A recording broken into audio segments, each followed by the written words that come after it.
আসসালামু আলাইকুম viewers, welcome back to my channel. আজকে আমি আপনাদের জন্য আবারও নিয়ে হাজির হয়েছি নতুন আরও একটি রেসিপি। আজকে আমি আপনাদেরকে বানিয়ে দেখাবো খুবই মজাদার একটি বিস্কুটের রেসিপি। আর এই রেসিপিটি আপনারা বিকালের চা চুলায় বসিয়েও কিন্তু অল্প সময়ে বিকালের নাস্তা হিসেবে বানিয়ে নিতে পারেন। তাই আমি আর এখন কথা বাড়াবো না, এবার আমি চলে যাব মূল ভিডিওতে। বিস্কুট তৈরি করার জন্য এখানে আমি একটা মিক্সিং বুলের মধ্যে নিয়ে নিয়েছি 3 কাপ পরিমাণ আটা, আর দিয়ে দিয়েছি 3 কাপের জন্য 1 কাপ পরিমাণ চিনি, দিয়ে দিয়েছি 1/4 কাপের মতো গুঁড়ো দুধ, দিয়ে দিয়েছি স্বাদ মতো লবণ। এবার আমি সবগুলো উপকরণ ভালো মতো মিশিয়ে নিচ্ছি। আমি ময়দা, চিনি আর গুঁড়ো দুধ খুব ভালো মতো মিশিয়ে নিয়েছি। এবার এর মধ্যে আমি দিয়ে দিয়েছি 2 টেবিল চামচ পরিমাণ ঘি, আর এর মধ্যে আমি দিয়ে দিব 1/3 কাপ পরিমাণ সয়াবিন তেল। চাইলে আপনারা পুরো কাজটা ঘি দিয়ে করতে পারেন, আবার সয়াবিন তেল দিয়েও করতে পারেন। এবার আমি ময়দার সাথে ঘি এবং সয়াবিন তেল খুব ভালো করে ময়ান করে নেব, আর ময়ানটা খুব ভালো মতো করতে হবে। আমার বুলটা ছোট হয়ে গেছে, ময়ান করতে অসুবিধা হচ্ছিল, তাই আমি আরেকটা বড় বুলের মধ্যে ঢেলে খুব ভালো মতো ময়ান করে নিয়েছি। আর বিস্কুটের ক্ষেত্রে আমি আবারও বলে দিচ্ছি, খুব ভালো করে ময়ান করতে হবে। যখন দেখবেন এরকম শক্ত একটা দলা পেকে গেছে, তখনই বুঝতে পারবেন ময়ানটা ঠিকঠাক মতো হয়ে গেছে। এবার আমি অল্প অল্প পানি দিব আর মাখিয়ে নেব। একসাথে অনেক বেশি পানি দেয়া যাবে না, এতে করে নরম হয়ে যাওয়ার সম্ভাবনা আছে। আর আমার বিস্কুটের ডোটা কিন্তু একটু শক্ত হবে।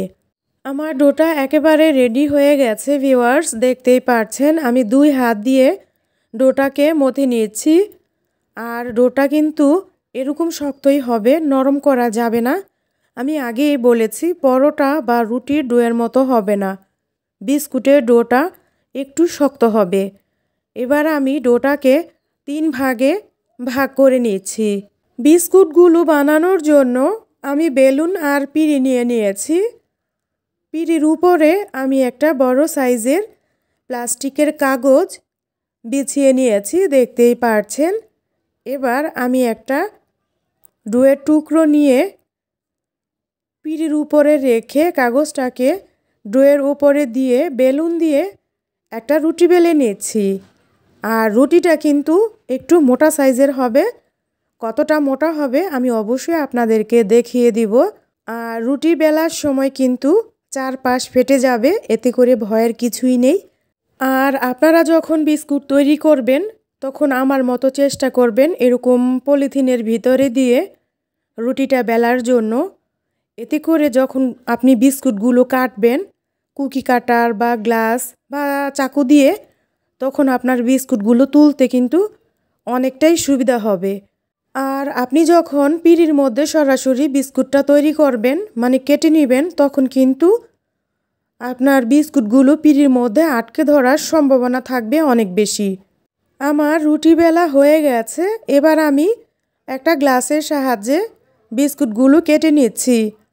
আপনারা চাইলে চাকু বা কুকি কাটার দিয়ে বিস্কুটগুলো কেটে নিতে পারেন। ভিউয়ার্স, আপনারা দেখতেই পারছেন আমি বিস্কুটগুলো একটু বড় বড় সাইজ করে তৈরি করব।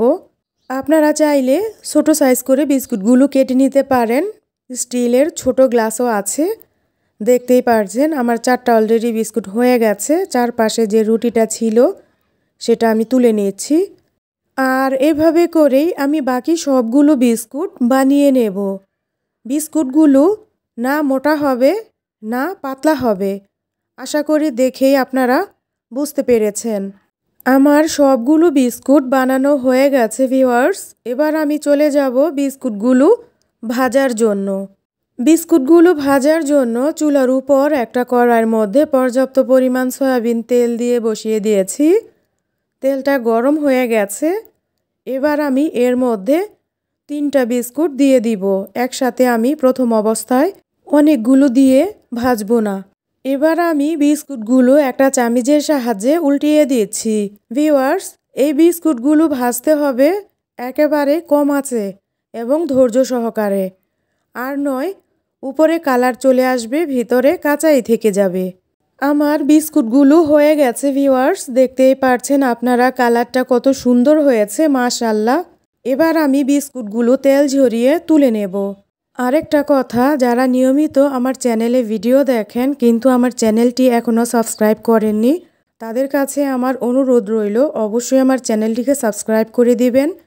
আর যারা সাবস্ক্রাইব করেছেন তাদেরকে অসংখ্য ধন্যবাদ। আর নতুন কোনো বন্ধু যদি আমার চ্যানেলে এসে থাকেন তাদেরকেও আমার অনুরোধ রইল আমার চ্যানেলটিকে সাবস্ক্রাইব করে পাশে থাকার জন্য। আমার সবগুলো বিস্কুট ভাজা হয়ে গেছে, দেখতেই পারছেন। দেখে একেবারে জিভে পানি আসার মতো অবস্থা। এবার শুধু বিস্কুটগুলো পরিবেশন আর খাওয়ার পালা।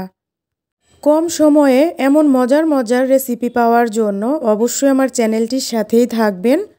আজ এ পর্যন্তই, আবারও কথা হবে নতুন কোনো রেসিপি নিয়ে। সেই পর্যন্ত আপনারা ভালো থাকবেন। আল্লাহ হাফেজ।